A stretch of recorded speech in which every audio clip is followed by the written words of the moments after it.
బాపట్ల జిల్లా Chirala drainage guest హౌస్లో చీరాల నియోజకవర్గ కాంగ్రెస్ పార్టీ ఇన్ఛార్జ్ దేవరపల్లి రంగారావు ఆధ్వర్యంలో విలేకరుల సమావేశాన్ని ఏర్పాటు చేశారు. ఈ సందర్భంగా బాపట్ల జిల్లా అధ్యక్షులు గంటా అంజిబాబు మాట్లాడుతూ, రాష్ట్రానికి ప్రత్యేక హోదా రావాలన్నా ఇవ్వాలన్నా కాంగ్రెస్ పార్టీ అధికారంలోకి రావాలి. కేంద్రంలో కూడా కాంగ్రెస్ పార్టీ అధికారంలోకి రావాలి.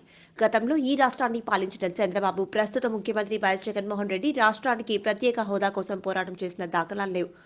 మోడీ అన్నీ అమ్ముకుంటున్నారు. రాష్ట్రంలో జగన్మోహన్ రెడ్డి హయాంలో ఏపీ అంటే ఐపీ అనే పేరొచ్చింది. ఈ నెల 7వ తేదీ జరిగే సభకు కాంగ్రెస్ పార్టీ రాష్ట్ర అధ్యక్షురాలు షర్మిల, శ్రేణులు, నాయకులు, కార్యకర్తలు, అభిమానులు అశేష సంఖ్యలో తరలి రావాలని పిలుపునిస్తున్నారు. మరియు శర్మిలారెడ్డి గారు రాష్ట్ర పర్యటనలో భాగంగా ఈ రాష్ట్రంలో ఏమేమి ప్రభుత్వాలు చేయలేకపోయినాయో గత 10 సంవత్సరాల్లో చంద్రబాబు నాయుడు కానీ ఇప్పుడున్న ప్రభుత్వం జగన్మోహన్ రెడ్డి గారు గతంలో కాంగ్రెస్ పార్టీ మూలాన ఏ విధంగా ప్రజలు లబ్ధి చేకూరింది, అభివృద్ధి సంక్షేమం సమానంగా జరిగింది.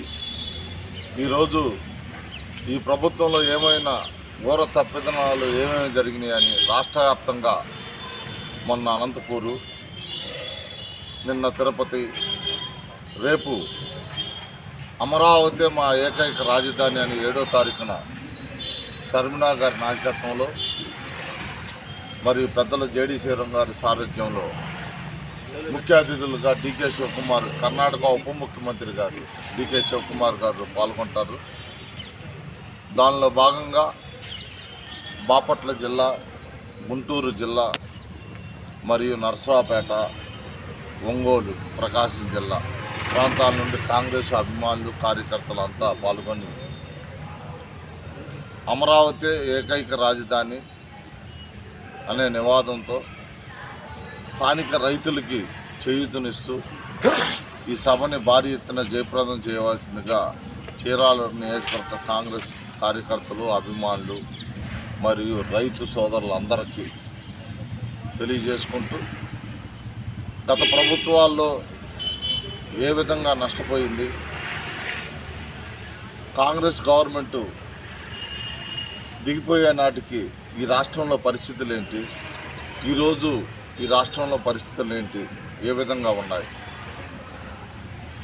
గతంలో పోలవరాన్ని నిర్మించుకోనని ఒక 5 సంవత్సరాలు చంద్రబాబు నాయుడికి, ఇప్పుడున్న జగన్మోహన్ రెడ్డికి ఇద్దరు ఒకళ్ళ మీద ఒకళ్ళు చేతులు మడచిపెట్టుకుంటున్నారు తప్పితే పోలవరం నిర్మించామేమని గర్వంగా చెప్పుకోలేని పరిస్థితుల్లో ఈ 10 సంవత్సరాల్లో ఇద్దరు చేతకాని సీఎంలు ఉన్నందుకు మేము సిగ్గుపడుతున్నాం.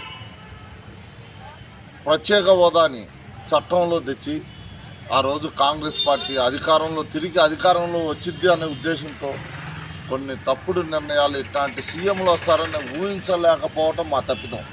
ఈ రాష్ట్రంలో మనకు రావాల్సిన వనరులు కానీ నిధులు కానీ సక్రమమైన న్యాయబద్ధంగా అడగలేని పరిస్థితుల్లో నరేంద్ర మోడీని ప్రశ్నించలేని పరిస్థితుల్లో అధికార పక్షం, ప్రతిపక్షం 2 పార్టీలు ఉన్నందుకు ఈరోజు ఆంధ్రప్రదేశ్ ఎంతో నష్టపోయిందని మీ అందరికీ తెలియంది కాదు. ఆఖరికి విశాఖ ఉక్కు ఫ్యాక్టరీని కూడా అమ్ముకునే పరిస్థితికి ఈ నరేంద్ర మోడీ రావటం, విజయవాడ రైల్వే స్టేషన్, కాంగ్రెస్ అంటే నమ్మకం, బీజేపీ అంటే అమ్మకం అనేలాగా తయారైంది. ఈ రాష్ట్రంలో పారిశ్రామికంగా అభివృద్ధి చెందటానికి వచ్చే పారిశ్రామికవేత్తలు కూడా ఏపీ వస్తే ఐపీ పెట్టేసి వెళ్లాల్సిన పరిస్థితి కల్పించాడు ఈ జగన్మోహన్ రెడ్డి. అక్కడ చూస్తే మోడీ ఆ విధంగా, ఇక్కడ చూస్తే ఇక్కడ ఈ జగన్మోహన్ రెడ్డి ఈ విధంగా ప్రజల్ని పరిపాలించటం మానేసి కష్ట సాధింపులు ధోరణికెళ్ళి ప్రశ్నించేవాడిని కష్టాలు పాలు చేసి సిఐడి అని ఒకళ్ళు సిబిఐ అని ఒకళ్ళు, మోడీనేమో ఈడీని కేడీని పంపిస్తుంటే ఈయనేమో ఇక్కడ సిఐడిని పంపించుకుంటూ ప్రజల పక్షాన ప్రశ్నిస్తేనే ఆ ప్రశ్న తెలిసి అతనికి ఏమన్నా న్యాయం చేస్తాం. నష్టం వచ్చినా సరే ప్రజాసేవకు అంకిత భావంతో పనిచేసేది ధైర్యంగా కాంగ్రెస్ పార్టీలో ఉన్న లీడర్లే, కాంగ్రెస్ పార్టీ అని ఎప్పటికైనా ప్రజలు అర్థం చేసుకొని కాంగ్రెస్ పక్షాన మీరు అందరూ నిలబడి కాంగ్రెస్ని గెలిపిస్తేనే ఈ రాష్ట్రం సస్యశ్యామలంగా ఈ దేశం మతోన్మానం నుండి బయటపడే విధంగా ఉండిద్దని మీ ద్వారా ప్రజలందరూ తెలియజేసుకుంటూ చీరాల నియోజకవర్గంలో గతంలో కాంగ్రెస్ ప్రభుత్వంలో జరిగిన అభివృద్ధి తప్పితే కాంగ్రెస్ పార్టీలో వేసిన రోడ్ల మీదే ఇప్పటికీ ఎక్కువ శాతం 80-90% మంది ఈరోజు నడక నడిచిన, కాలువల ద్వారా నీళ్ళు వచ్చిన, లైట్ స్తంభాలు వేసిన గతంలో కాంగ్రెస్ హయాంలో జరిగిన అభివృద్ధి అని ఈరోజు మీకు అందరికీ చెబుతున్నాను. ఈరోజు కొత్తగా అక్కడ నిర్మించారా మీరే చెప్పండి. మీరే మా ఎంపైర్లు, మీరే వెళ్ళి మీరే చూసి మీ వార్డుల్లో కానీ ఎక్కడన్నా కానీ విలేకరులకు తెలిసింది, ఒక అవగాహన ఉండేది. ఆ రోజు మేము నిర్మించబట్టే ఈరోజు వాటికి వచ్చే నిధుల్ని మిగులుబాటు కల్పించాం కాబట్టి ఈరోజు సంక్షేమ పథకాలు వీళ్ళు ఇష్టం వచ్చినట్టు బట్టలను నొక్కగలుగుతున్నారు, ఇష్టం వచ్చినట్టు చేయగలుగుతున్నారు. మేము సంక్షేమాన్ని తప్పుపడతలా, అభివృద్ధి సంక్షేమం రెండు సమకాలీనంగా నడపగలిగిన ప్రభుత్వమే కాంగ్రెస్. చంద్రబాబు ప్రభుత్వంలో చేసిన కొంతమందిని ఈయన 30 మందిని అరెస్ట్ చేస్తే రేపు చంద్రబాబు వచ్చి 50 మందిని అరెస్ట్ చేసే పరిస్థితి. వీళ్ళు ఒకళ్ళ మీద ఒకళ్ళు దాడులు చేసుకుంటున్నారు చేయాలనే ఉద్దేశం వాళ్ళకి ఏమాత్రం లేదు. ప్రజల గురించి ఆలోచించేది కుల మతాలకు అతీతంగా కాంగ్రెస్ పార్టీ అని మీ ద్వారా తెలియజేసుకుంటూ కాంగ్రెస్ పార్టీని రక్షించండి, దేశం కాంగ్రెస్ పార్టీ ద్వారా రక్షించబడుతుందని నివాదంతో చేయి కాంగ్రెస్ కలపాలి, ఇంటింటికి ఇందిరమ్మ అనే పథకాన్ని ప్రజల్లోకి తీసుకెళ్తాం. త్వరలో రంగారావు గారి ఆధ్వర్యంలో చీరాల నియోజకవర్గం మొత్తం బూత్ కమిటీలను ప్రతి ఒక్క కార్యకర్తను గుర్తుపెట్టుకొని తిరిగి మళ్ళీ కాంగ్రెస్ గుర్తుకి చేరేటట్టుగా ప్రతి వార్డు ప్రతి ఇంటింటికి ఇందిరమ్మ అనే కార్యక్రమాన్ని చీరాల నియోజకవర్గంలో ప్రతి ఒక్క చాటుకు తీసుకెళ్ళి ప్రజల మన్నల్ని మరి తిరిగి కాంగ్రెస్ వైపు తీసుకురావాలని జేడీసీలం గారి నాయకత్వంలో మేమందరం రేపు ముందుకు వస్తామని మీ ద్వారా తెలియజేసుకుంటూ జై కాంగ్రెస్, జై కాంగ్రెస్. నమస్కారం. మరి మా ప్రీతమ నాయకురాలు పిసిసి అధ్యక్షురాలు శ్రీమతి శర్మలమ్మ గారు గుంటూరులో 7వ తరగతి జరగబోయే బహిరంగ సభకి చీరాల నియోజకవర్గం నుంచి కాంగ్రెస్ అభిమానులు, కార్యకర్తలు, నాయకులు, మరి వైఎస్ రాజశేఖర రెడ్డి గారి అభిమానులు, మా చీరాల నియోజకవర్గం మొత్తం కూడా మా ఆధ్వర్యం ఎక్కడి నుంచి వేలాదిగా తరలి ఎక్కడి నుంచి వెళ్తాం మీటింగ్కి.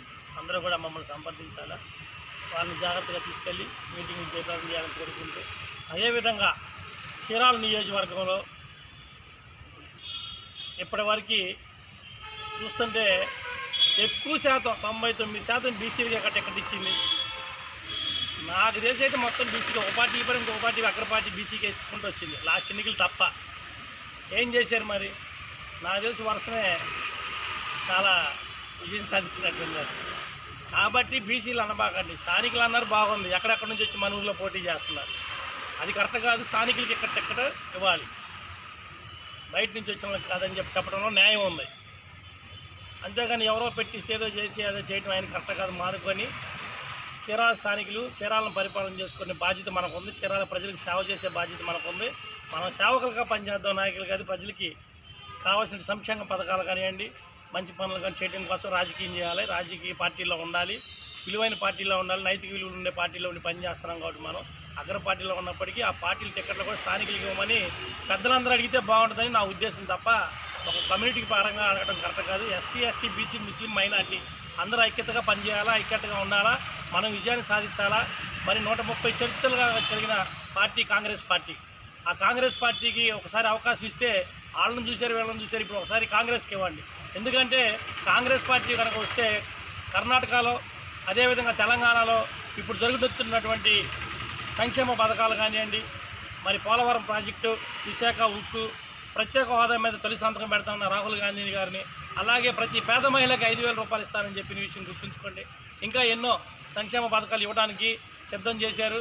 మరి దేశం, రాష్ట్రం బాగుండాలంటే ప్రత్యేక హోదాకు ఎంతైనా కావాలి. అది లేకపోతే మన రాష్ట్రం అభివృద్ధి చెందదు. మనం అప్పులు పాలైపోయి ఇప్పటికే ఒక్కొక్కరు నెత్తి మీద, మనిషి మీద దాదాపుగా 1,00,000 రూపాయలు అప్పు చేసి ఉన్నారు. మరి అది గమనించుకోవాలి. ఈ ప్రభుత్వాన్ని బుద్ధి చెప్పండి. కాంగ్రెస్ పార్టీకి మంచిగా ఒకసారి రేపు జరగబోయే 24 ఎన్నికల్లో మీరు ప్రజలంతా కూడా ఓటేసి కాంగ్రెస్ పార్టీని గెలిపించాలి.